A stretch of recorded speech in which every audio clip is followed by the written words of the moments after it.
स्वामी श्री चक्रहंच्या तत्वज्ञानाच्या माध्यमातून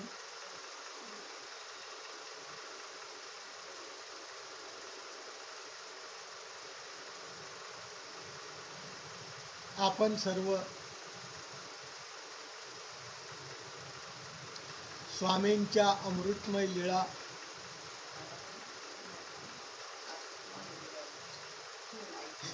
यांचं श्रवण करीत आहात आणि श्रवण करीत असताना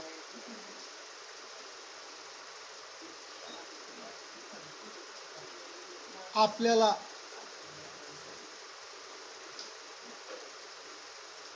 त्या अमृतमय लीळेचं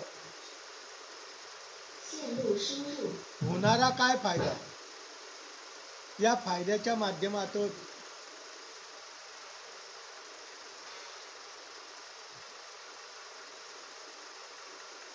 श्री चक्रधर स्वामींचं साधनदात्याचं 800 वर्षापूर्वी घडलेलं, ज्या ठिकाणी उठले, ज्या ठिकाणी बसले, ज्या ठिकाणी विहार केला, ज्या ठिकाणी अनेक प्रकारच्या क्रीडा केल्या, अशा जागेच्या माध्यमातून स्वामींनी जे केलेलं निरोपण, हे निरोपण कैवल्यवासी दामोदर केशव चौधरी अर्थात अण्णा यांच्या दशक्रिय प्रीत्यर्थ आपण आयोजित केलेला आहे.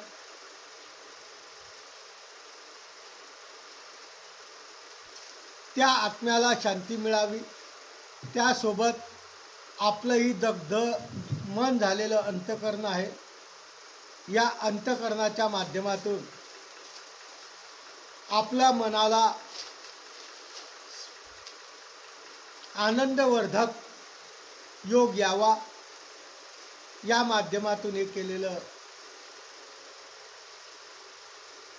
हा उपक्रम आपण 3 दिवसापासून लीळाचरित्र श्रवण करत आहात. परमेश्वर आणि जीव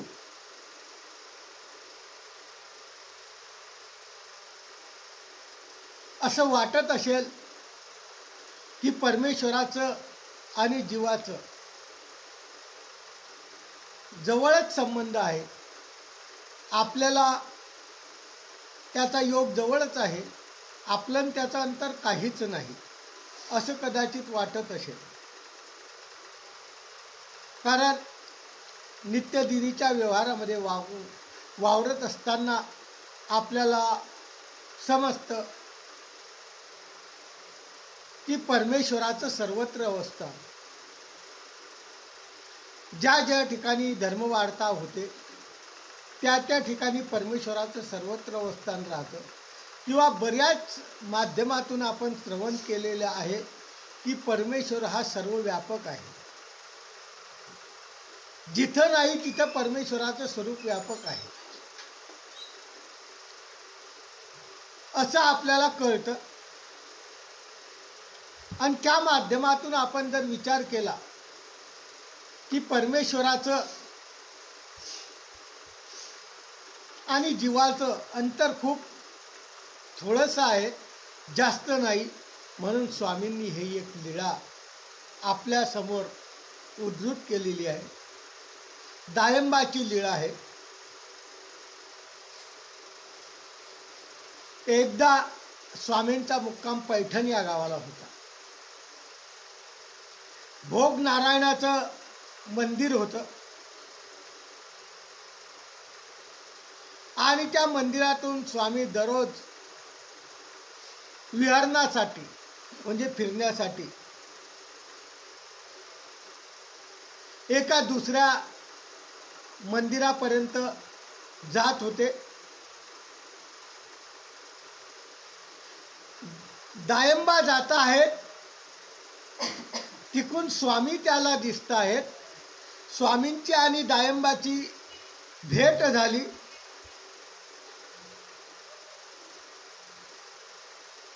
स्वामींनी विचारलं, दायंबा तुमचं कसं काय आहे?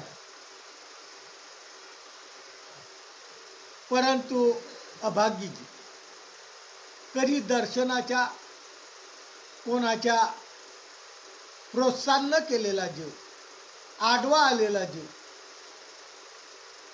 स्वामींना पाहिल्यानंतर असा तिरपा तिरपा चालायला लागला. स्वामी चाललेले आहेत, त्याला दिसले स्वामी, तो तिकून येतो आहे. त्याला वाटलं आता स्वामी आपल्याला बोलतील, म्हणून त्याला वाटलं स्वामी ना आपल्याला चुकवायचं म्हणून असा आडवा आडवा म्हणतात, म्हणजे लपून दुसरीकडून चालायचा. कधी कधी काय करायचा, स्वामींकडे पाहून दुसरीकडे पाहायचा. असे एकदा नाही, दोनदा नाही, तीनदा नाही, चारदा नाही, पाचव्यावर स्वामी म्हणतात, भोजेया म्हणजे दायंबा, आम्ही जेव्हा जेव्हा येतो तेव्हा तेव्हा तू तिरपा तिरपा चालतो. असं मला वाटायला लागलं की आजकाल अहंकाराच्या माध्यमातून तुझा माथा हा ब्रह्मांडाला टेकायला पाहतोय, आकाशाला टेकायला पाहतोय, असं तू स्वतःला समजतो. तुला असं वाटतं माझ्यात आणि परमेश्वरात काही अंतर नाही, असं तुला वाटायला लागलेलं आहे. असं स्वामी त्या दायंबाला म्हणतात. दायंबा म्हणतात, जीजी तुमच्या प्रसादाने. अरे स्वामी म्हणतात, माझं आणि तुझं किती अंतर आहे माहित आहे का तुला? कदाचित आपल्याला देहाच्या माताने मनुष्य देहाच्या वेश परमेश्वराने धारण केलेला आहे. परमेश्वर या जगात मानवाचा वेश धारण करून येतात आणि एकदम जवळ असं वाटतं आपल्याला की देव तसे बसलेले, आपण असे आहे. म्हणजे परमेश्वराची आपली जवळीक आहे, खूप जवळचं नातं आहे, काही अंतर नाही आपलं. तो म्हणतो काय अंतर आहे, इतकंच तर अंतर आहे आपलं. तेव्हा स्वामींनी खूप सुंदर त्याला उदाहरण दिलेलं, सुंदर प्रकारचं त्याला या जगातले दृष्टपर असे उदाहरणं देऊन स्वामींनी त्याला सांगितलं, सोन्याचा रंग जगात सर्वाला माहीत आहे, पिवळा असतो. पूर्वी सिगारेटचं पाकिट यायचं, त्या सिगारेटच्या पाकिटमध्ये बेगळ यायची, त्या बेगळचाही रंग पिवळा राहायचा. सोन्याचा रंग पिवळा आहे, त्या बेगळचा रंग पिवळा आहे. दोघांच्या रंगाची साम्यता जर आहे तर दोन्ही सारखे झाले का? त्या कागदाला काही किंमत नाही, परंतु सोन्याला अतिशय किंमत. अरे चांदीच्या आकाराचं, चांदीच्या रंगाचं दुसरी वस्तू जर तुम्ही पाहिली, कागद चांदीचा, तर तो कागद चांदीच्या रंगाचा दिसतो आणि चांदी एकीकडे आहे. दोन्हीचा रंग साम्यता आहे, फक्त रंगाची साम्यता आहे, आतमध्ये कोणतीही साम्यता नाही. चांदीचा वेगळा गुण आहे. त्या कागदाला काही किंमत नाही. कागद आपण दुकानात घेऊन गेलो तर आपल्याला त्याचे काही पैसे भेटणार नाही. चांदीचे मात्र पैसे भेटतील, सोन्याचे मात्र पैसे भेटतील. अरे ताकही पांढरं आहे आणि दूधही पांढरं आहे. ताक आणि दुधाची किंमत सारखी होईल का? दिसायला दोन्ही सारखे आहे, पण दोघांचे गुणधर्म अलग आहे. दुधाचा गुणधर्म अलग आहे, ताकाचा गुणधर्म अलग आहे. तसं बाबा तुला वाटत असेल परमेश्वर आणि जीव सारखेच आहे दिसायला, दिसायला सारखे असतील, पण तुझ्यात आणि माझ्यात खूप मोठं अंतर आहे. इतकं मोठं अंतर आहे म्हणून स्वामींनी त्याला सांगून टाकलं. मानवा पंथामध्ये ज्यांनी ज्यांनी सूत्रपाठ वाचलेला आहे, सूत्रपाठ उघडल्यानंतर पंचकृष्ण पंचनाम झालं की तिसरं प्रकरण येतं अन्यावृत. ती जर वाचली लक्षपूर्वक तर आपल्याला कळतं स्वामींनी त्याला ती 10 वचनं सांगून टाकले. परमेश्वराचं आणि जीवाचं अंतर किती आहे, म्हणून कर्मभूमीपासून तर मायेपर्यंत 81 कोटी 1.25 देवता आहेत. प्रत्येक देवतेच्या स्वरूपाचा विकास अलग अलग आहे आणि त्या स्वरूपाच्या पलीकडं सर्वात श्रेष्ठ देवतेमध्ये माया आहे आणि मायेच्या पलीकडं परमेश्वर आहे. तुला कल्पना आहे का म्हणे की मी आणि तू किती जवळ आहे? अरे चैतन्य परमेश्वर, मायेच्या पलीकडं परमेश्वर आहे. मी जे माझं जे स्वरूप आहे ते मायेच्या पलीकडं आहे. तू कुठं आहे? कर्मभूमीत सुद्धा तुझा व्यास नाही. कर्मभूमीत सुद्धा तुला काही किंमत नाही. कर्मभूमी खूप मोठी आहे, 5 सते कर्मभूमी आहे. त्याच्यामध्ये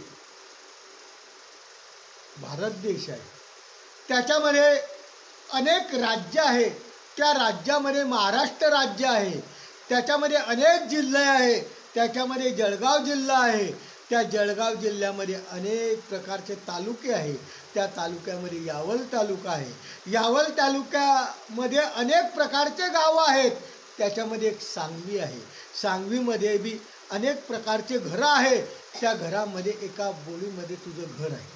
त्या घरात सुद्धा तुझा व्यास आहे का? फक्त नखापासून तर डोक्यापर्यंत 3.5 हात जे आहे त्याच्यामध्ये तुझा व्याप आहे. आणि तो कधी व्यास वाढेल का कमी होईल हे तुलाही सांगता येत नाही. परमेश्वर हा अनंत ब्रह्मांडाला व्यापक आहे. परमेश्वर हा अनंत ब्रह्मांडाचा मालक आहे. परंतु आपल्याला परमेश्वर आणि जीवाचा फरक कळाला तर कळेल की परमेश्वर हा खूप मोठा आहे आणि जीव हा खूप लहान आहे. ज्याप्रमाणे म्हणतात उदंबराच्या ठाई उदंबर, ते उदंबर पृथ्वीवर कवने ठाई असे आमच्या चरित्र टीकाकारांनी सांगितलेलं आहे.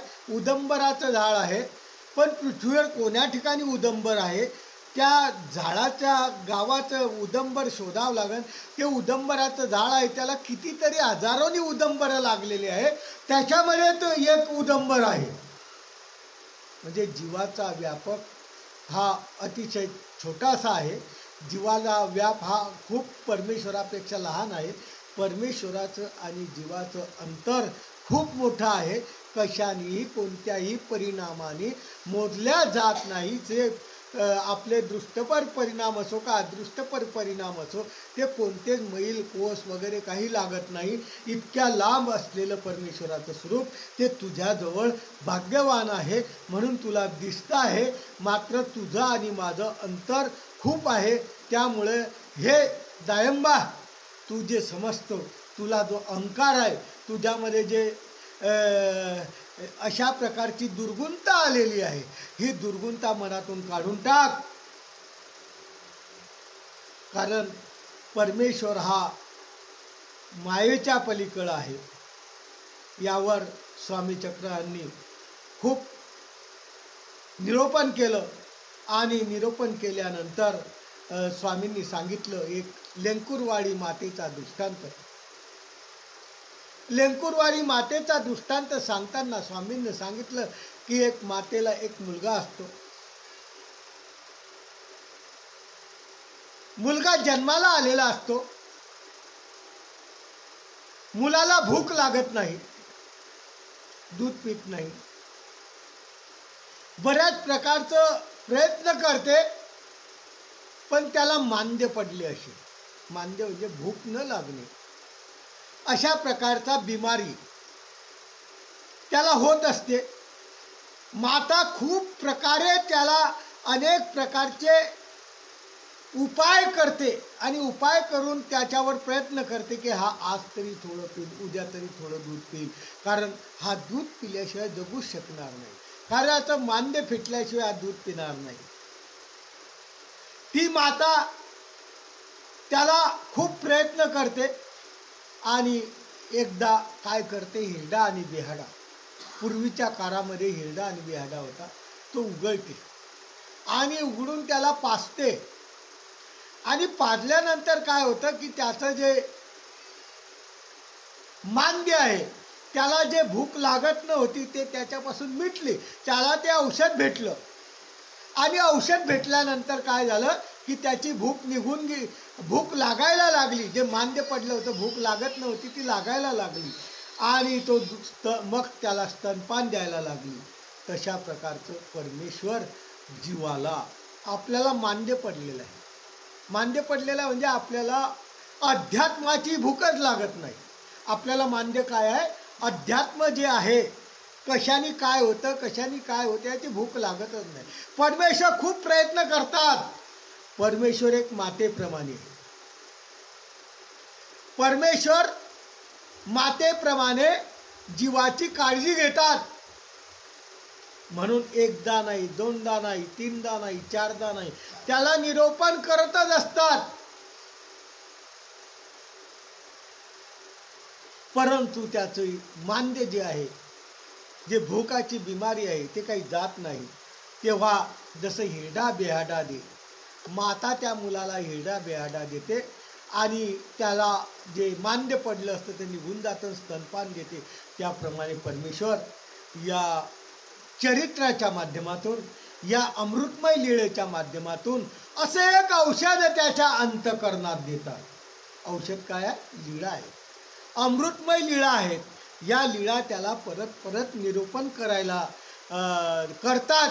त्याच्या अंतःकरणात अशा लीळा काही प्रवेशन करतात की ज्या अंतःकरणात गेल्यानंतर त्याला जे मांद्य पडलेलं आहे, मांद्य पडलेलं म्हणजे अध्यात्माची त्याला जे भूक लागत नाही आहे, त्याला जे अध्यात्म घ्यावं असं वाटत नाही आहे, ते तेव्हापासून त्याला घ्यावं असं वाटतं. अशा प्रकारचं त्या दायंबाला स्वामी चक्रांनी सांगितलं, अरे परमेश्वराचा आणि जीवाचा खूप मोठं अंतर आहे आणि तू हे समजून घेण्याचा प्रयत्न कर.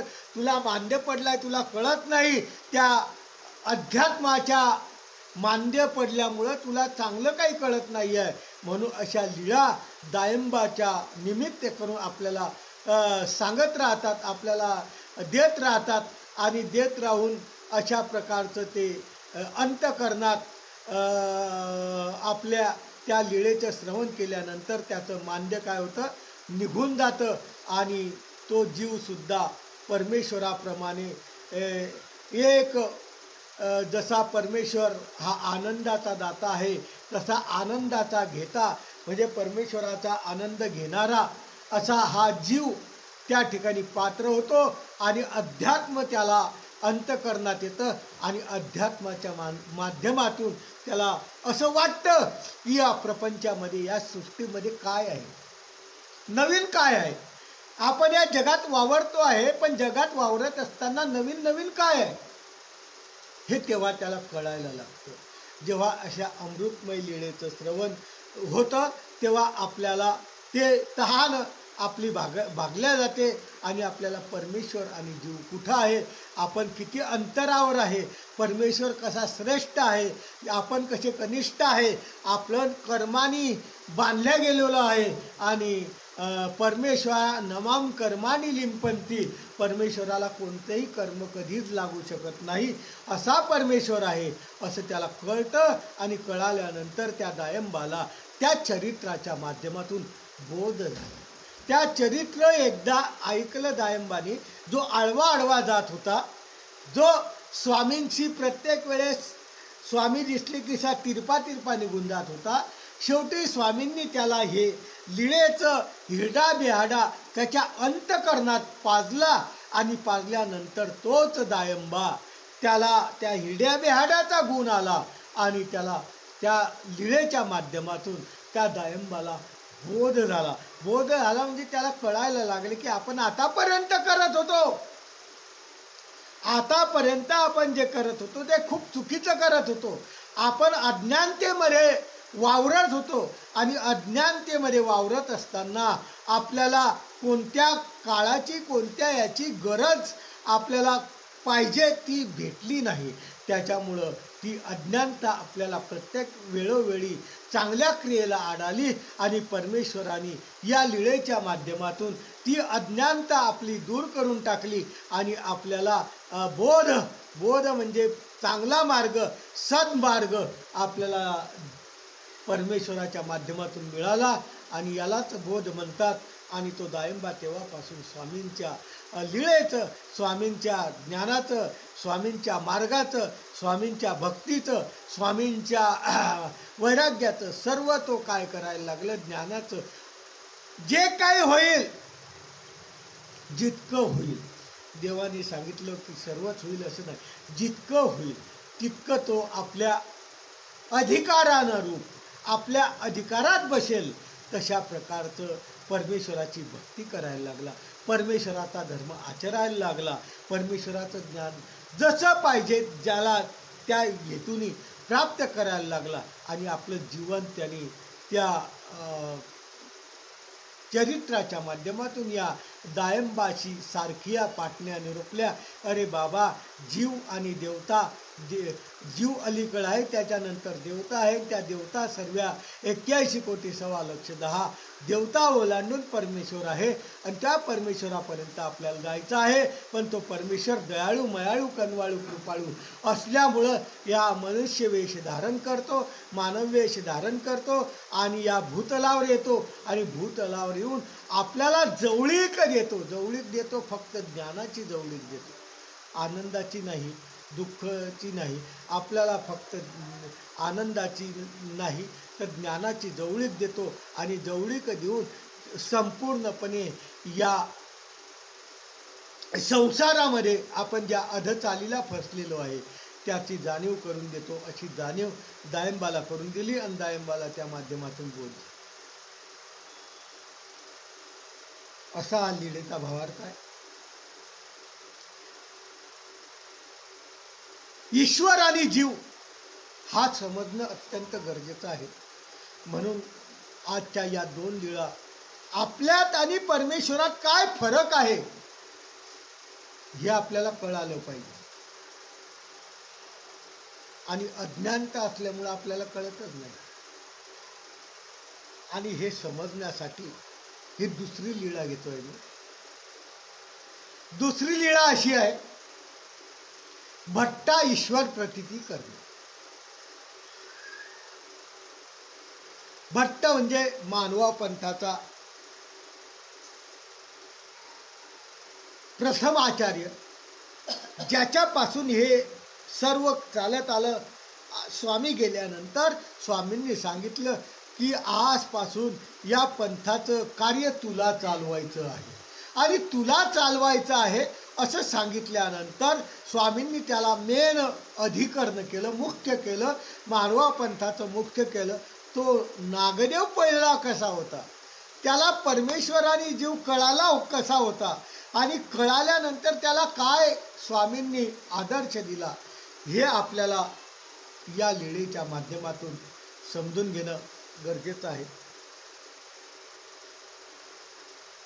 स्वामींचं भोजन झालं, आरोग्य झाली, भोजन झालं. बाईसानी स्वामींना पानाचा विडा करून दिला.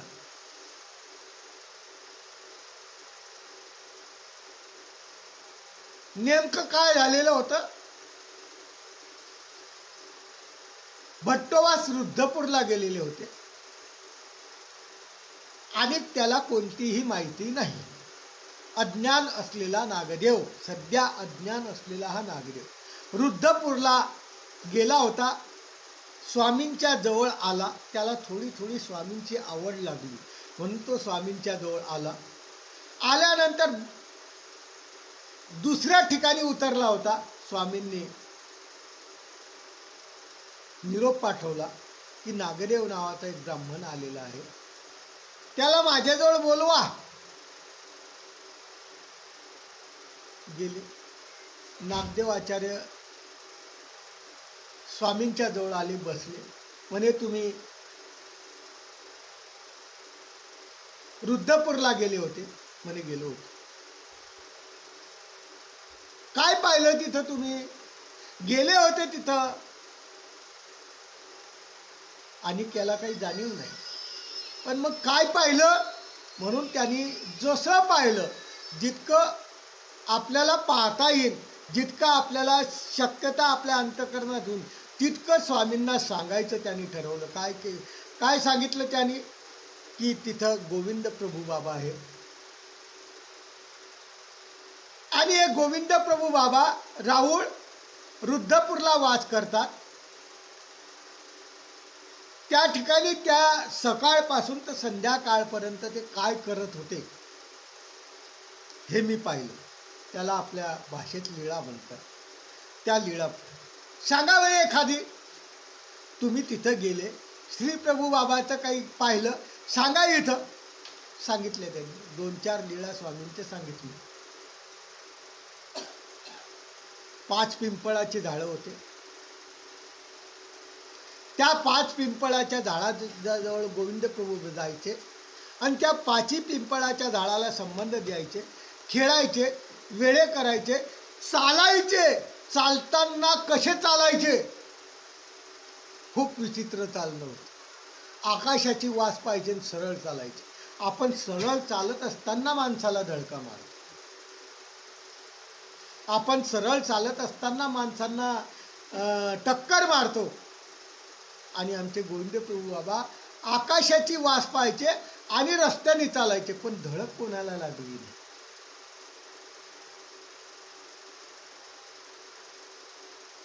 घराघरामध्ये जायचे. कोणी गोविंद प्रभू बाबाची आठवण करावी की त्या ठिकाणी गोविंद प्रभू बाबा हजर. म्हणजे त्या रुद्रपूरचं राहुळ माय राहुळ बाप अशा माध्यमातून असलेलं त्या लीळा त्या सर्व त्यांनी पाहिल्या. प्रत्येक घरी जायचे, प्रत्येक घरी स्वयंपाक राहायचा केलेला, प्रत्येकात बोट घालायचे आणि टाकून घ्यायचे. परंतु कोणती बाई कधीच म्हटली नाही तुम्हाला काही समजतं का ते उष्ट करून टाकलं म्हणून. अशी एक म्हणजे गोविंद प्रभू बाबाबद्दल रुद्रपूरला अनुकूलता होती, प्रतिकूलता नव्हतीच. इतकं प्रेम गोविंद प्रभू बाबावर होतं. त्यांनी काहीही केलं. गावातला एकही माणूस, एकही बाई त्यांच्याबद्दल कधी बोलत नव्हती. म्हणून त्यांनी ही सर्व लीळा पाहिल्या आणि स्वामींना सांगितल्या. कधी कधी आश्चर्य करायचे. स्वामींनी ऐकून घेतलं. त्यांनी जेवढं सांगितलं तेवढं स्वामींनी ऐकून घेतलं. मी कशासाठी सांगतोय? जीवात आणि परमेश्वरात काय फरक आहे, जीव कसा आहे आणि परमेश्वर कसा आहे हे ओळखणं अत्यंत गरजेचं आहे. आणि हे जे ओळखेल त्यालाच नक्की आपली दिशा जीवनाची कळेल. पण ज्याला सर्व काही एकच समजायला लागला, ज्याला जीवही एकच, देवताही एकच, प्रपंच एकच, परमेश्वरही एकच असं जर समजत गेला की काही नाही, सर्व एकच आहे, तर आपलं जीवन उद्ध्वस्त झाल्याशिवाय राहणार नाही. म्हणून या लीळेचं मी आपल्यासमोर स्वामींनी सांगितलेल्या लीळेचं हे करतो आहे. आणि ही लीळा त्यांनी सांगितल्यानंतर स्वामी विचारतात, तुम्ही अनेक यांची लीळा पाहिली, तुम्ही दादोसाच्या सोबत होते, दादोसाचा विहार वर्तन पाहिला, हा पाहिला म्हणे. तुम्ही आमच्या जवळ आले, आमचाही विहार वर्तन पाहिला. दादोसा नागदेवाचा धर्माला लावण्याचा काय होता? गुरु होता. आता इकडं परमेश्वराची लीळा पाहिली, इकडं दादोसाचं वर्तन पाहिलं, इकडं आमचं वर्तन पाहिलं. तू विचार केला का? विचार करणारे लोक विचार करतात. विचार करणाऱ्या माणसाला कळतं तू या तिघामध्ये तुला काय फरक वाटला. तिन्ही तुझ्या डोळ्यांनी पाहिलेली आहे. या तिघामध्ये तुला काय फरक वाटलं? नागदेवाने विचारच केलेला नव्हता, फक्त पाहिलेलं होतं. आणि विचार आपली शून्यता जर असली, विचाराची जर आपली कॅपॅसिटी नसली, तर आपण नक्कीच एखाद्या गडदऱ्यामध्ये खाचमध्ये जाऊन पळतो. आणि नागदेव आचार्याचं नेमकं तेच झालं. नागदेवाला स्वामींनी विचारल्यानंतर नागदेव म्हणतात, मला तिन्ही सारखेच वाटले, मला तिन्ही सारखेच वाटले. म्हणजे गोविंद प्रभू बाबाचं वर्तनही सारखं वाटलं, दादोसाचंही वर्तनही सारखं वाटलं, आणि आमच्या स्वामींचंही वर्तन विचार न करता बोलली. आणि कोणतीही गोष्ट विचार न करता बोलली की ते दोषाला कारण, त्याच्यापासून दोष लागतो. हे ऐकलं बाईसाने, बाईसाजवळ बसलेली. बाईसाला राग आला, कारण दादोस हा जीव आहे, राहुल हे परमेश्वर आहे, स्वामी हे परमेश्वर आहे. आणि या तिघाच्या बराबरी तू करतो. म्हणून आमच्या बाईसाला राग आला, कारण तिला स्वामींबद्दल अतिशय प्रेम होतं. संपूर्ण चरित्रामध्ये, लीळा चरित्रामध्ये जर आपण बारकाईने शोधून काढलं, तर पैठणला जेव्हा बाईसाचा प्रेमाचा संचार झाला, तेव्हापासून तर बाईसाचा अंत होईपर्यंत बाईसाची स्वामींवरची श्रद्धा 1 रुपया सुद्धा कमी झालेली, एक निष्ठ भक्त प्रेमिया होती. परंतु तिचं सर्व जे लक्ष होतं, गरमही झालीशी बाईसा. अनेक लीळा चरित्रात आहेत की बाईसा तमतम करायची, परंतु चरित्र वाचताना जर आपण बारकाईने विचार केला तर बाईसा रागीट होती. कोणासाठी? स्वामींसाठी, देवासाठी.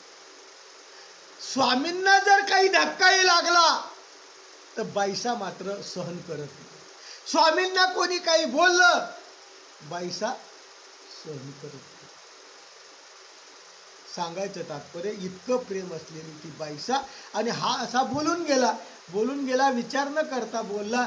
शेवटी बाईसाला राग आला. बाईसा म्हणते, मनमर पोरा, तुझा मढा बांधे घागरा, स्मशानवर जाय टुनटुन करत. हे बाईसाची पेटण असलेली शिवी. मरमर पोरा, तुझा मढा बांधे घागरा, स्मशानवर जाय टुनटुन करत. अरे तू मेलेला बरा, तुझा घागर तिथं नेलेली बरी. स्मशानावर तू टुनटुन पहिले वाद्य लावत होते.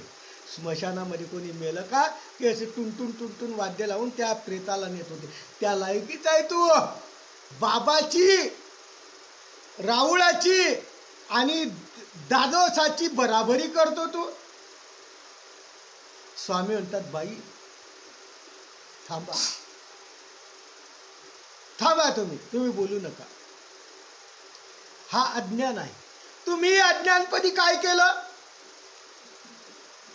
तुम्ही काय केलं अज्ञानपणी?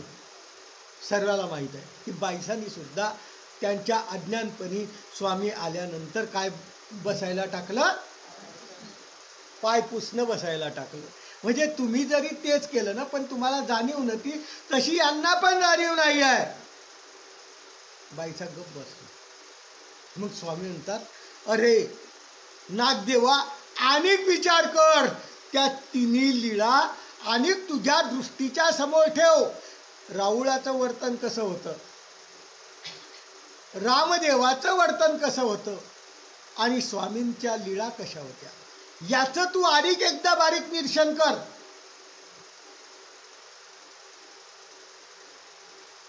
स्वामी म्हणतात, अरे गोविंद प्रभू बाबाच्या ज्या लीळा होत्या त्या केडी क्रीडा होत्या. कोणत्या वेळेस कोणत्या जीवाला काय देतील काहीच सांगता येत नव्हतं. गोविंद प्रभू बाबाची मूर्ती जर आपल्याला वेळीपेशी वाटत असली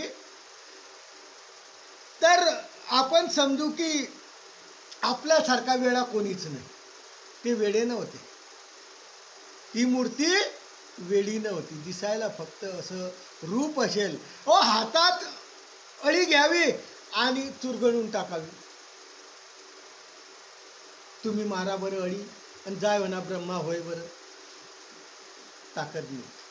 आपल्याकडून कितीतरी जंतू मरतात, पण आपल्याला त्याचं सर्व अनिष्ट लागतं. श्री प्रभू बाबांनी ती अळी चुरगळून टाकली आणि त्या जीवाला त्या अळीतून मुक्त केलं आणि सुख फळाला पाठवून दिलं. एवढी ताकद परमेश्वरामध्ये आहे, एवढी ताकद जीवामध्ये आहे का?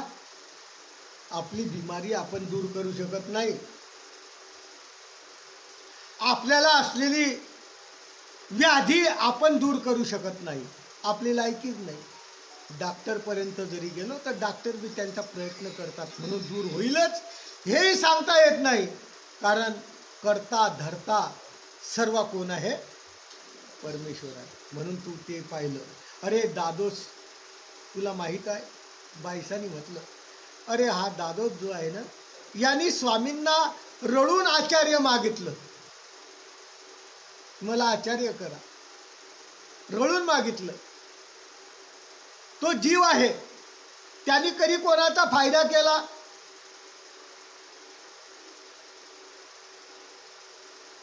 श्री प्रभू बाबा नित्यमुक्त आहे, त्याला कोणाचंच कोणत्याच काळात बंधन नाही. नित्य म्हणजे निरंतर. प्रभू, प्र म्हणजे प्रकर्षण, भू म्हणजे ज्याची सत्ता, याला म्हणतात नित्य प्रभू. अशा प्रकारचा नित्य असलेला प्रभू श्री प्रभू बाबा तो नित्यमुक्त आहे आणि निरंतर. त्याला कोणत्या जीव विषम, आपण कशा विषम आहे, आपण कोणत्या श्रम अंकात बसत नाही. आपण सर्व जीव इथून तिथून कोणीही जीव असो, तो जीव नामना ज्याला लागली तो जीव विषम. तुम्ही असो, आम्ही असो, कोणी असो, हा काय विषम आहे. परमेश्वर मात्र विषम नाही, परमेश्वर समदाता आहे. कदाचित असं वाटेल तुम्हाला परमेश्वर समदाता म्हणतात, काही लोक खूप दुःख भोगतात, काही लोक खूप सुख भोगतात, मग परमेश्वर त्याला दुःख देतो, त्याला सुख देतो, असं आपल्याला कदाचित वाटत असेल. पण ज्याला वाटत असेल त्यांनी बारकाईने विचार करायचा की परमेश्वर कोणाला सुखही देत नाही, कोणाला दुःखही देत नाही. देवता कोणाला सुखही देत नाही आणि दुःखही देत नाही. हे सर्व सुख आणि दुःख आपण आपल्या कर्तृत्वाने काय करतो? आर्ज करतो. कर्म की जे कर्म करतात ना सकाळी उठल्यापासून सर्व, त्या कर्माचे फळ आपल्यालाच भोगावं लागणार आहे. तू जर वाईटच पेरलेला आहे तर उगवणार वाईटच आहे, आणि वाईट उगवल्यानंतर तुला त्या काळी पस्तावा आल्यानंतर त्याचा काही फायदा आहे का? काही फायदा नाही. म्हणून हा जो दादोस आहे तो एक तुमच्यासारखा आमच्यासारखा जीव आहे. लक्षात ठेवा, गुरु जरी असला तरी तो जीवच आहे, तो परमेश्वर होऊ शकत नाही. फक्त तो रस्ता दाखवणारा आहे, परमेश्वर मार्गाचा असा रस्ता दाखवणारा एक निमित्त उपकारक म्हणतात. फक्त निमित्त आहे की त्याने आपल्याला देव दाखवला, हा आपल्यावर महत्त्वाचा उपकार केला, हा निमित्त आहे. परंतु जीव कधीच परमेश्वर होणार नाही. तसा हा दादोस, तुला वाटत असेल की त्या दादोसामुळं चक्रधर स्वामींचा योग मला प्राप्त झाला. फक्त योग प्राप्त झाला रे, परंतु पुढचे जे प्रक्रिया आहे त्या प्रक्रिया करणारा फक्त परमेश्वरच आहे. म्हणून श्री प्रभू बाबा असे आहेत, परमेश्वर आहेत. आणि जीव जीवाला काही होती, जीव जीवाचा कोण आहे? कोणी नाही. जीव सर्व स्वार्थपर. जीवाचं नातं प्रत्येक जीवाशी फक्त स्वार्थ पूर्ण करण्यासाठी आहे. स्वार्थ संपला, नातं काय झालं? संपलं. कोणीच कोणाचं नाही. जीव जीवा काही होत, जीव जीवाचं काय होणार आहे? कोणताच जीव कोणा, कितीही जीव जीवाचं प्रेम असलं तर एखाद्याचं दुःख एखादा जीव घेऊ शकत नाही. कारण याचं कर्म जोडलेलं यालाच भोगावं लागणार, याचा भोग आहे यालाच भोगावं लागणार आहे. 8 दिवस 15 दिवस सेवा करेल, तोही काही जास्त लंबलं तर तोही काय होतो, कंटाळून जातो आणि कंटाळून जातो आणि मग सेवेमध्ये आदळ आपट सुरू होते. हे आपल्याला प्रपंचात अनुभव आहे. कोणी कितीही जवळचा असो त्याची आदळ आपट आपण होऊनच जाते अवेलनं. कारण 1 दिवस नाही, 2 दिवस नाही, 4 दिवस नाही, 8 दिवस करतो, पुढे जाऊच शकत नाही तो. कारण त्याला स्वार्थ त्या ठिकाणी त्याचा संपून जातो. काय उठलं की तेच, उठलं की तेच, अशा प्रकारचा जीव आहे. जीव जीवा काही होते, जीव जीवाला काय होणार. आणि अशा जीवाला मुक्त करणारा श्री प्रभू आहे, आमच्या गोविंद प्रभू बाबा आहे. तेच हे करतात. परमेश्वर एकच असा आहे की जीवाला सोडवत आहे. अरे एक मनुष्य राहतो, दृष्टांत दिलाय स्वामींनी वज्र किटकीचा. वज्र किटकी म्हणजे शरीरात कुठंतरी एक अळी आहे, कॅन्सर सारखा प्रकार असावा, जंतूचा सारखा प्रकार असावा. हा एखाद्याला झाला, बऱ्याच डॉक्टरांकडे ट्रीटमेंट घेतली, एखाद्या डॉक्टरकडे गेला, त्याला रोगाची जाणीव झाली, पण उपाय न नेणे, त्या रोगावर काय औषध द्यावं हे त्याला कळत नाही. एखाद्या डॉक्टरला उपाय माहीत असतो की हा रोग झालेला, याला असा उपाय दिला की ते नासून जाईल, पण त्याला रोगच कळत नाही. कंडिशन अशी आहे आता जगात. हे जे स्वामींनी दृष्टांत दिलेले आहे, हे दृष्टांत एकही अशा सोक्तीचा नाही, तर प्रत्यक्ष या संसारातले असलेले प्रत्यक्षात घडलेल्या घटनेचे दृष्टांत दिलेले आहे. परंतु एखादा डॉक्टर, कारण ती अळीशी राहते, ती काही पाजा ते मरत नाही, त्याला घनवर पिटिता मरेना तुटेना अशा प्रकारचं टीकाकारांनी सांगितलं आहे. परंतु ती अळी एक जाणता जो आहे तो पुढीलाचा रोगही जाणतो आणि औषधही जाणतो. तो काय करतो, अरे याला वज्रकिटकी नावाची बिमारी झाली आहे, मग याला असा एखादा डॉक्टर असतो, याला अमकं अपाय पाहिजे. अपाय म्हणजे काहीतरी रस, अशा प्रकारचं ॲसिड सारखं रस तो पाजतो आणि ती अळी त्या ठिकाणी चरफळून मरते. या जीवाला शांतता वाटते. पण एखाद डॉक्टरने रोगही जाणला, उपायही जाणला. एकाने रोगही जाणला पण उपाय जाणला नाही, एकाने उपाय माहीत होता पण रोग जाणला नाही. अशी कंडिशन या जगात वावरते आहे. अरे बाबा, त्यामुळं आपलं जग सर्व फसतं आहे. एखादा एक जाणता जो आहे तोच. त्याप्रमाणे सिद्धांत सांगतात की आपल्या सर्व जीवाच्या ठिकाणी आपण जेवढे आहेत सर्वांना एक खराब अशी वस्तू लागलेली आहे. तिचं नाव आहे अविद्या. अविद्या नावाची वस्तू एक आहे. ती अविद्या नावाची वस्तू प्रत्येक जीवाला लागलेली आहे. देवतेचा तर विषयच नाही याच्यात, पण परमेश्वराचे अवतार जे होतात, ज्याच्यामध्ये गोविंद प्रभू बाबासारखे, ज्याच्यामध्ये चक्रपाणी अवतारासारखे असे जे अवतार होतात, तर चक्रपाणी अवतारा उपलक्षणे जे अवतार आहे त्यांना ती अविद्या दिसते. एक रोग जाणतो पण उपाय नेमतो.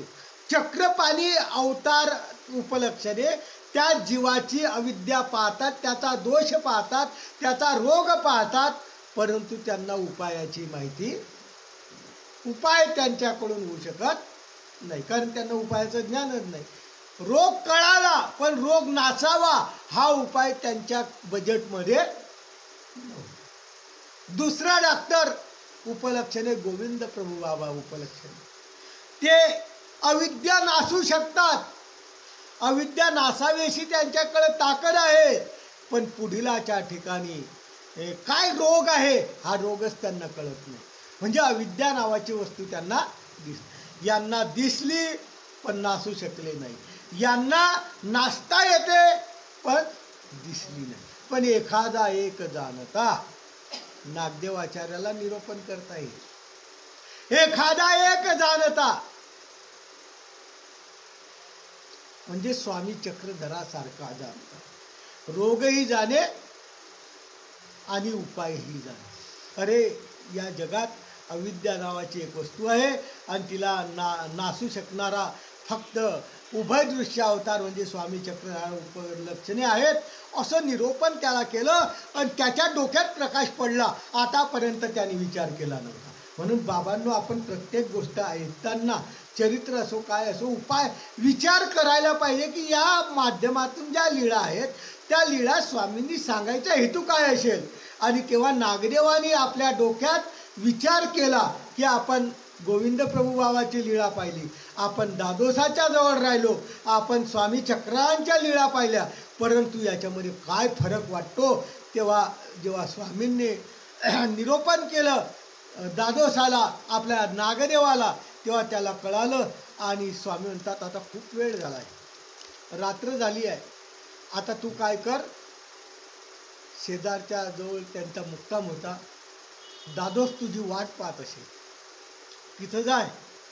हा गेला. रात्रीच्या वेळेस दादोस झोपून राहिलेले होते. अज्ञानाचेरी प्रसादे हा जन सुखी आऊसे, अशी एक म्हण आहे. स्वामींचं तत्वज्ञान चालू आहे, स्वामींच्या अमृतमय लीळा चालू आहे. आणि असं लीळा श्रवण करता करता जर कदाचित आपल्याला झोप लागली तर समजून घ्यायचं अज्ञानाचे निप्रसादे हा जन सुखी आहोत. म्हणजे अज्ञान आहे, त्याच्यामुळे याला कुठंही बसलं, निरोपणाच्या ठिकाणी बसलं की त्याच्याशी काही घेणं देणं नसतं. फक्त काय आहे, त्याला त्याच्या व्यतिरिक्त जर कुठं बसला तर 12 वाजेपर्यंत गप्पा मारेल. पण धर्मवार्तेमध्ये त्याला जप लागायला लागले की समजून घ्यायचं की अज्ञान आहे. आणि अज्ञान माणसालाही झोप लागत असते.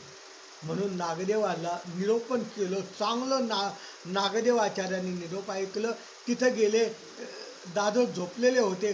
मग यांनी काय केलं, जाऊन झोपावं ना. यांनी स्वामींनी जेवढं सांगितलं ना त्याच्यावर रात्रभर विचार केला. आपण आतापर्यंत विचार करण्याची क्षमताच आपल्याकडे नव्हती. देवाने आपले डोळे उघडून दिले. 3 मध्ये काय फरक आहे, स्वामींनी काय सांगितलं, जेवढं सांगितलं रात्रभर त्याच्यावर विचार करतोय, मनन करतोय, मथन करतोय. सकाळ होऊन गेली, 1 मिनिटही नागदेवाचार्याला झोप लागली नाही. विचार करा आता. इतका तो त्याच्यामध्ये रममान झाला. सकाळ झाली, 22ला स्वामी म्हणतात जा, तिकडं नागदेव आहे, त्याला बोलून आणा. नागदेवाला सकाळी बोलवल्या गेलं. स्वामींच्या जवळ येऊन दंडोत केला, बसले. काय म्हणे, तुम्ही जाऊन झोपले का? दादोस काय करत होते? म्हणजे दादोस झोपलेले होते. मग तुम्ही जाऊन झोपले ना? म्हणे नाही, म्हणे मी झोपलो नाही. मग स्वामी विचारतात, तू गेल्यावर झोपला नाही, तुला झोप आली नाही, झोपेचे अनेक कारण आहे. मग कदाचित तो मठ जुना होता, त्याच्यामध्ये सुनाट होता, आणि सुनाट जागेमध्ये जर आपण गेलो तर आपल्याला डासाचा उपद्रव होतो. मग स्वामी विचारता, काही दशमुखाचा उपद्रव झाला म्हणजे डास चावले म्हणून झोप लागली नाही का? नाही म्हणे, तसं बी नाही. मग झोप का लागली नाही? स्वामींनी त्याला सरळ सरळ उत्तर विचारलं. मग का झोप लागली नाही? तो म्हणे, तुम्ही जे सांगितलं ना त्याच्यावर मी रात्रभर विचार केला. तुम्ही जे सांगितलं त्याचा परत परत रिव्हिजन केलं. आतापर्यंत मला कोणत्याच गोष्टीचा विचार करण्याचा बुद्धी नव्हती, पण तुम्ही माझे डोळे उघडून दिले. जे ऐकलं ना ते ऐकल्यानंतर त्याच्यावर विचार करणं अत्यंत गरजेचं आहे. आणि नागदेव आचार्यांनी रात्रभर त्याच्यावर विचार केला. आणि विचार केल्यानंतर ते रात्रभर घोकलं. तेव्हा स्वामी म्हणतात, आवा का केला? घेई जे घोके जे माझ्याकडून ज्ञान मिळालं ते घेतलं. अरे असे खूप कमी लोक राहतात. म्हणून एक दृष्टांत स्वामींनी दिला. हिऱ्याच्या खांचा, दगडामध्ये हिरा निघतो. एखादा एक मनुष्य जातो, हिऱ्याची खाण खणतो. मग खणता खणता काय होतं, ते पळू नये म्हणून मधीच एक खंबा तयार करतो, त्याला टेका म्हणून. पुढे जाता जाता जाता खणता खणता कुठंतरी त्याला एक हिरा सापडतो. सर्वालाच सापडेल असं होणार नाही. एखाद्याला हिरकणी सापडते, एखादा पुरा खोदून टाकतो, परंतु काहीच सापडत नाही, जातो आणि येतो सुद्धा रिकामा. पण एखादा जो माणूस आहे ना, तो माणूस त्याच्यामध्ये खोदता खोदता जातो आणि त्याच्यावर दरड कोसळते. काय होतं मग, तो मरून जातो. म्हणजे सांगायचं तात्पर्य, निरोपण असं 4 प्रकारे स्वामी सांगतात की निरोपण केलं, परंतु ऐकण्याचे हे 4 प्रकार. जो निरोपण यथार्थ रूपाने ऐकतो, स्वामींच्या नागदेव आचार्याप्रमाणे प्रत्येक गोष्टीचा विचार करतो, त्याला हिरा सापडतो. जो थोडसा कमी विचार करतो, त्याला हिरकणी सापडते.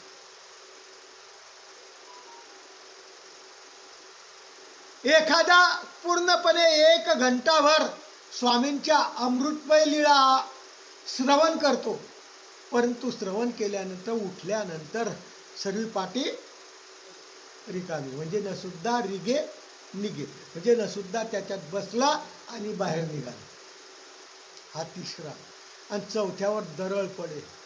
दरड पडे म्हणजे ऐकता ऐकता ऐकता दुसराच अर्थ घेऊन पडतो. म्हणजे दरड पडली म्हणजे तो त्या ठिकाणीच्या ब्रह्मविद्या त्याने व्यवस्थित ऐकली नाही, आणि न ऐकल्यामुळे काय झाली, दरड पडली. दरड पडली म्हणजे काय झालं की तो त्या ठिकाणी आत्मघातात जसा त्याचा झाला तसं याचा आध्यात्मिक घात होतो. म्हणजे असे 4 प्रकारचे पुरुष असतात. आणि तू व्यवस्थितरित्याने ऐकलं, तुला जीव आणि ईश्वर कळाला. तू प्रत्येक गोष्टीचा विचार केला, प्रत्येकाचं वर्तन नंतर विचार केला, आणि विचार करून तुला त्याच्यावर प्रतीती आली. म्हणून मानवा पंथ प्रतीत पंथ की देईल. प्रत्येक गोष्टीत आपल्याला प्रतीती येणं गरजेचं आहे. मागच्यानी सांगितलं म्हणून तुम्ही केलं, मानव पंथ या मताचं नाही. आपली परंपरा चालवायची आहे.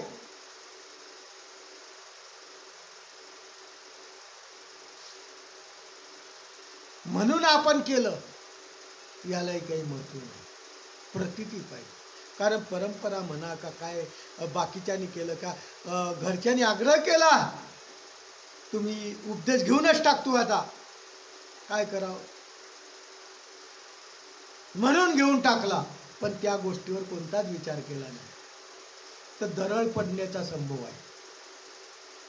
आणि हा दरड पडलेला, अध्यात्माची दरड जर पडली तर आपला असलेला जीवनाचा जो क्रम आहे हा सुद्धा चुकू शकतो, आणि जीवनाची लाईन बदलू शकते. आणि जीवनाची लाईन जर बदलली, जशी रेल्वे एखाद्या पटरीने चालते आहे, स्टेशनच्या पटरीने चालते आहे, चालता चालता दुसऱ्याच पटरीवर गेली तर स्टेशन निघून जातं, थांबू शकत नाही. तशा माध्यमातून निरोपण श्रवण करण्याचा विचार आहे. त्याच्यापैकी कमीत कमी नंबर 1 आणि नंबर 2 प्रकारचे आपण जर श्रवण केलं, हिरकणी उपलक्षणे एखादं अक्षर जरी आपल्या अंतःकरणात गेलं तर मला वाटतं की आपण धन्य आलो. औसासारखं, औसा आपल्या स्वामींचा भक्त होती, औसाला काही कळत नव्हतं, अज्ञान होती, पण भाव मात्र इतका भाव होता की भयानक अशी श्रद्धा स्वामींवर होती तिची. आणि अशी असलेली औसा, तिला काहीच कळत नव्हतं पण भाव होता. पण थोडंसं थोडंसं कुठंतरी दशीसारखं ऐकायचे. एकदा स्वामी म्हणतात, आऊ मी तुला प्रसन्न आलो माग. काय पाहिजे तुला? अज्ञान बाई, काही कळत नाही. स्वामींवर अत्यंत फक्त श्रद्धा असलेली बाई, आणि स्वामी म्हणतात माग. आपण असतो तर काय मागितलं असतं?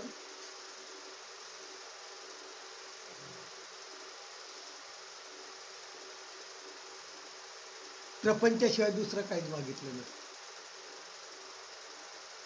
कारण आपण ज्याच्यामध्ये रमलेलो आहे ना, तेच आपल्याला मागावं असं वाटतं. मंदिरात जरी येतो ना, तर आपला भाव फक्त एकच राहतो, चला देवपूजा आहे, आपल्याला देव सुखी ठेवो, आपल्या प्रपंचाला सुखी ठेवो, पोराबाळाला सुखी ठेवो. या माध्यमातून आपण जर देवपूजा केली तर आपल्यासोबत काहीच जाणार नाही. हे तर परमेश्वर ठेवणारच आहे, पण आपल्यासाठी काहीतरी मागा. औसा उपलक्षणे, औसाने स्वामींना सरळ सरळ मागितलं. म्हणे मी मागितलं ते तुम्ही देणार का? दिन ना, म्हणे तुम्ही मागून तर पहा. नक्की? हा म्हणे नक्की. माझी अशी इच्छा आहे म्हणे, ही गौरव आणि श्याम मूर्त सदोदित मला काय पाहिजे? दिसायला पाहिजे. म्हणजे तुमची मूर्त शेवटपर्यंत मला दिसायला पाहिजे. काय पाहिजे याच्या पलीकडे? अज्ञानबाईने हे मागितलं. जिला काही कळत नाही, तेव्हा स्वामींची प्रशंसा केली हो तिची. नेनोनी जर ऐशे मागितले तर जानोनी काही मागती. जर तिला काहीच कळत नाही तरी असं मागितलं, आणि जाणलं असतं तर काय मागितलं असतं? नक्कीच प्रेम मागितलं असतं. म्हणून बाबांनो, प्रपंचामध्ये आपण वावरतो आहे. प्रपंच आपल्याला पूर्ण करायचं आहे. प्रपंच आपलं कर्तव्य आहे, परंतु त्यासोबत धर्माचं कर्तव्य महत्त्वाचं आहे. धर्माचं कर्तव्य केलं तर प्रपंचाचं कर्तव्य आपोआप पूर्ण होईल. परंतु ह्या धर्माचं कर्तव्य आपल्या अंतःकरणात वळावं म्हणून अशा प्रकारच्या लीळा आहेत. तर प्रत्येक लीळेत आपल्याला आपला विचार स्वतःचा करावा लागेल, की आपण जे आतापर्यंत आयुष्यात केलं हे दुसऱ्यासाठी केलं, पण आपल्यासाठी काय केलं? आपण सोबत काय नेणार आहे? आपल्या जीवनात आपल्याला काय प्राप्त होणार आहे? म्हणून परमेश्वरच फक्त देणार आहे, आणि परमेश्वराची लीळा ही वेगळी आहे. जीवाचं ज्या कथा आहेत त्या वेगळ्या आहेत. म्हणून याच्यावर विचार करणं गरजेचं आहे. आमच्या स्वामींनी सांगितलेलं आहे, परमेश्वर या जगात वावरतो ना, जेव्हा वावरतो तेव्हा परमेश्वराच्या प्रत्येक लीळेकडे जर लक्ष ठेवलं तर युगाप्रमाणे परमेश्वर वागतात, पण काही एक वेगळेपण आहे. जसं श्रीकृष्ण चक्रवर्ती आपल्याला सर्वाला माहीत आहे. श्रीकृष्ण चक्रवर्ती जन्माला यावं 12 वर्षाची मूर्ती एकदम. आपला मुलगा कधी दिसला का 12 वर्षाचा कोणाला झाला? होणार नाही. हे अद्भुत क्रिया कोणाच्या? बालपणी यावं, अनेक राक्षसांना वध करून टाकावा. आपला मुलगा साधी मुंगी आली, माकोळा आला तर घाबरतो. म्हणजे परमेश्वराच्या जीवाच्या लीळेमध्ये थोडेसे बारकाईने हे करा. आमच्या स्वामींच्या लीळ्यात वर्तनात, स्वामींच्या लीळेमध्ये पहा किती मोठा फरक आहे. राहेरला वामन पेंड्याच्या पत्नीला स्वामींनी स्मशानामध्ये काय केलं? आपण कधी स्मशानात नेलेल्या प्रेताला उठवू शकलो का? कोणता MBBS MD कोणता डॉक्टर आला का की तो स्मशानामध्येही त्या प्रेताला उठून टाकेल? ताकद नाही. ही ताकद फक्त परमेश्वरात आहे. म्हणून जीवाच्या ज्या स्थिती आहेत आणि परमेश्वराची जी स्थिती आहे, आपल्या डोक्यात विचार करा, भक्ती कशी करायची. एक निष्ठतेने परमेश्वराची भक्ती करायची, आणि एक निष्ठतेने परमेश्वराची. जसं नागदेव आचार्यांना एक खूप मोठं जाणवलं, आणि इथून पुढं याच्यात आहे की त्याला बोध झाला. भट्टोबासाला या चरित्राच्या माध्यमातून काय झाला? बोध झाला. आणि बोध झाल्यामुळं याला कळून चुकलं या जगात की परमेश्वर सोडून आपल्या जीवनात काहीच नाही. तसं प्रत्येकाला या जीवनामध्ये कळालं पाहिजे की परमेश्वर एक वेगळा आहे, आपण एक वेगळा आहे, आपल्या जीवनाचं भलं करणारा फक्त एक परमेश्वरच आहे. म्हणून आयुष्यात जे काही करायचं ना ते निर्हेतुक करा. देवपूजा करायची ज्याच्यामध्ये हेतू ठेवू नका, अन्नदान करायचं ज्याच्यामध्ये हेतू ठेवू नका. जे आहे मुलांचं ते होणारच आहे. कर्म कोणाचं कोणी घेऊ शकत नाही. कर्मानुबंधीनी मनुष्य लोके, भगवद्गीतेमध्ये सांगितलेलं आहे की कर्मानुबंधीनी मनुष्य लोके, कर्माच्या माध्यमातून सर्व मानव लोक बांधल्या गेलेले आहेत आणि बांधल्या गेलेल्या लोकाला या जगात देवता सोडू शकत नाही. जीवाची तर ताकदच नाही, फक्त परमेश्वर एक सोडविता. या कर्माच्या चक्रातून सोडवण्याला परमेश्वर आहे. ज्याप्रमाणे आज आपण ज्या 10 दिवसामध्ये प्रित्यर्थाने जे आपण प्रवचन ऐकतोय, या प्रवचनाच्या माध्यमातून आपण जी दशक्रिया घालतो आहे, ही दशक्रियाच्या क्रिया घडताय, या क्रिया त्या जीवाला दुःखातून मुक्त करण्यासाठी आणि ह्या परमेश्वराच्या आहे म्हणून ते प्रतदेह एक देवतेचं कर्म आहे, त्याच्यातून तो जीव मुक्त होणार आहे. जर परमेश्वराचं ज्ञान त्या ठिकाणी कामी नसतं आलं तर अशी कोणाचीच ताकद नाही की ते प्रतदेह नासावं.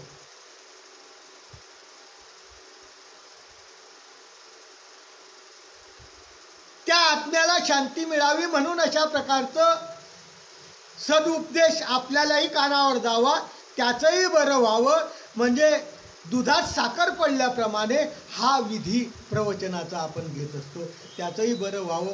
आपल्याही जीवनामध्ये परमेश्वराच्या चांगल्या लीळा अंतःकरणामध्ये जावा आणि अंतःकरणात जाऊन आपण त्या परमेश्वराचं निर्हेतुकपणे, लक्षात ठेवा, निर्हेतुकाशिवाय काही खरं नाही. जोपर्यंत आपण निर्हेतुक क्रिया करत नाही, जोपर्यंत आपण निर्हेतुक भाव ठेवत नाही, तोही अहंकाराच्या माध्यमातून नाही, तोही नम्रतेने जोपर्यंत करत नाही तोपर्यंत परमेश्वर आपल्याला प्राप्त होईल.